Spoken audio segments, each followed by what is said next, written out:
एक नगर में एक सेठ जी रहते थे। उनके 7 बेटे और 7 बहुएं थी। इन 7 बहुओं में से 6 बहुओं के तो पीहर थे, लेकिन 7वीं बहू के पीहर नहीं था। जब है गर्भवती हुई तो उसे घेवर खाने की इच्छा हो रही थी। उसके पीहर नहीं था तो उसने एक घेवर चुराकर पानी भरने गई, तब ले गई।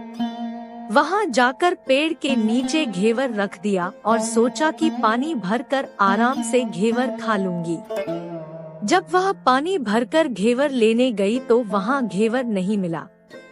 उस पेड़ के पास एक बाम्बी थी, उसमें एक नागिन रहती थी। वह नागिन भी उस समय गर्भवती थी।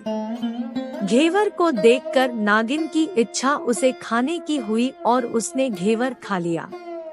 उस नागिनी ने सोचा कि यदि साहूकार की बहू मुझे गाली देगी तो मैं उसे डस लूंगी, और यदि कुछ नहीं कहेगी तो इस बिना पीहर की को पीहर दिखा दूंगी।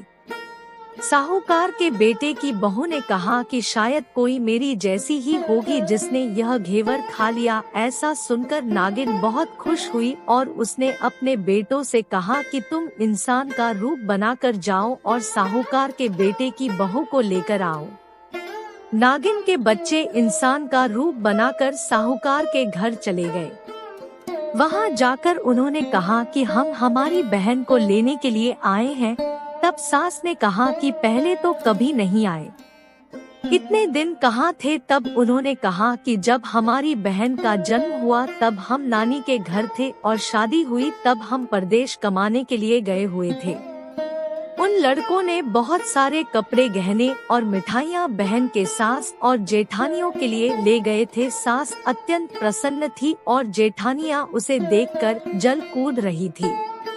सास ने बहू को उनके साथ में भेज दिया। बॉम्बी के पास जाकर उन्होंने कहा, बहन हम नाग हैं।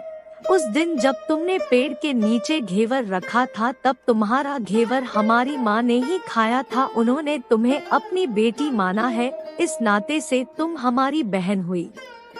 बहन अब तुम हमारी पूंछ को पकड़ लो और डरना मत। उनके कहने पर वह पूंछ पकड़कर बॉम्बी में चली गई। वहां पर उन्होंने उसे बहुत लाड प्यार और सुख से रखा। वहीं पर उसने एक लड़के को जन्म दिया। जब उसका लड़का थोड़ा बड़ा हुआ तब की बात है, पड़ोसन ने साहूकार के बेटे की बहू को सिखा दिया, अगर तू तेरी माँ की इतनी ही लाडली है तो तू तेरी माँ से कहना कि आज तो नागों को दूध में ही पिलाऊंगी। पड़ोसन का ताना उसे सहन नहीं हुआ। वह माँ से जिद करके नागों का दूध ठंडा करने लगी। अभी तक दूध ठंडा नहीं हुआ था, उससे पहले ही उसके बेटे ने घंटी बजा दी। घंटी की आवाज सुनकर छोटे बड़े सारे नाग दूध पीने के लिए दौड़ पड़े। जब उन्होंने दूध में मुंह लगाया तो बहुतों का मुंह जल गया। तब नाग क्रोधित होकर बोलने लगे कि हम बहन को काटेंगे। उसकी माँ ने उन्हें समझाते हुए कहा कि इसे मत काटो, यह तुम्हें आशीष देगी। तब साहूकार के बेटे की बहू ने कहा, जियो म्हारा नाग नागिनी, जियो म्हारा खड़िया ओड्या बीर। बीर उठावे देखनी रो चीर, चीर तो फट जाव पण, बीर जीता रेवे। थोड़े दिन बीत जाने के बाद पड़ोसन ने फिर से ताना मारा कि यदि तेरी माँ तुझ पर विश्वास करती तो तुझे 7वें कोटे की चाबी देती। उसने माँ से जिद करके चाबी ले ली और जब ताला खोला तो अंदर झूले में बाबा नाग झूल रहे थे। उसने बाबा नाग से कहा, सत सिया राम बाबा। उन्होंने कहा कि तूने सत सियाराम कर लिया, वरना मैं तुझे डस लेता। तब उसने कहा कि आप तो मेरे पिता हो, मुझे कैसे डस सकते हो। और बोली, जियो नाग नागिनी, जियो वासुकी नाग। जीन मेरो लाड लड़ाया 9 करोड़ को हार। नाग देवता ने उसको 9 करोड़ का हार दे दिया। माँ ने अपने बेटों से कहा, बाई तो अब बड़े घरों में हाथ डालने लगी है, उसे घर पहुँचा दो। नागों ने साहूकार के बेटे की बहू को बहुत से गहने कपड़े दिए और ससुराल पहुँचा दिया। थोड़े दिनों की बात है, उसका बच्चा झाड़ू तोड़ रहा था। ताई ने कहा, झाड़ू मत तोड़, इतना तोड़ने का शौक है तो तेरे नाना मामा के यहाँ से लाया होता। सांपों ने सुन लिया। माँ से जाकर कहा। माँ ने कहा, 2 झाड़ू सोने की बनवाओ, 2 चांदी की बनवाओ और दे आओ। ताइयां देखकर जल गई। कहने लगी, इसके तो ताने मारने से धन बढ़ता है। कुछ दिनों के बाद की बात है। बच्चा गेहूं बिखेर रहा था। ताई ने ताना मारा, गेहूं बिखेरने का शौक है तो नाना मामा से ले आता, हमारे यहाँ तो मत बिखेर। सांपों ने सुन लिया। जाकर माँ से कहा। माँ ने कहा, 2 बोरी दाने सोने के घड़ाओ, 2 बोरी दाने चांदी के घड़ाओ और दे आओ। ताइयां और जल गई। कहने लगी, इसे ताने मत मारो, इसका धन बढ़ता है। छोटी जेठानी लकड़ी लेने गई, वहाँ सांप था। उसने सोचा सबसे छोटी को भेजना चाहिए, सांप उसे खा जाएगा तो मुसीबत मिट जाएगी। छोटी बहू लकड़ी लेने गई तो वहाँ सांप बैठा था। बोली, भैया राम राम।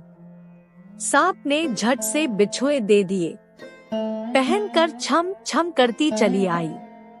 जेठानियां देखकर जल गई। 2-4 दिन बाद पान की गड्डियों में एक सांप देखा तो बड़ी जेठानी ने सबसे छोटी को पान लेने भेजा। उसने सोचा आज अवश्य सांप काट लेगा। सांप को देखकर छोटी बोली, भैया घर के क्या हाल चाल है? घर में सब ठीक तो है? सबको मेरा राम राम कहना। सांप ने मुंदरी पहना दी। जेठानियां फिर जल कुड़ गईं। उसका पति दुकान से आया तब सिखा दिया कि तेरी बहू के तो सांप बिच्छू से दोस्ती है। साहूकार का बेटा अपनी बहू से रात को कहने लगा, सच सच बता, सांप बिच्छू तेरे क्या लगते हैं जो तुझे काट खाने के बजाय गहने देते हैं? बहू ने कहा, वो तो मेरे भाई भतीजे लगते हैं। फिर उसने सारी बात अपने पति को बताई। पति ने कहा, तो क्या तेरे भाई भतीजे तुम्हें ही बुलाते हैं? कभी अपने जम्वाई को यानी हमें तो बुलाते नहीं हैं। आने कोने में छुपे सांपों ने बात सुन ली तो जाकर अपनी माँ से कहा। माँ ने कहा, दोनों को बुला लाओ।